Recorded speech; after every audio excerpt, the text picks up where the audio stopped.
அத்தனை செல்வமும் உன்னிடத்தில் நான் பிச்சைக்கு செல்வது எவ்விடத்தில் வெறும் பாத்திரம் உள்ளது என்னிடத்தில் அதன் சூத்திரமோ அது உன்னிடத்தில் ஒரு முறையா இருமுறையா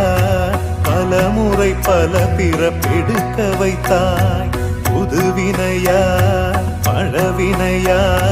கணம் கணம் தினம் என்னை துடிக்க வைத்தாய் பொருளுக்கு அலைந்திடும் பொருளற்ற வாழ்க்கையும் துரத்துதே உன் அருள் அருள் அருள் என்று அலைகின்ற மனம் இன்று பிதற்றுதே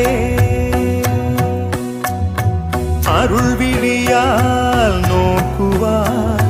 மலர்பதத்தால் தாங்குவாய் உன் திருக்கரம் என்னை அரவணைக்குனதருள் பெற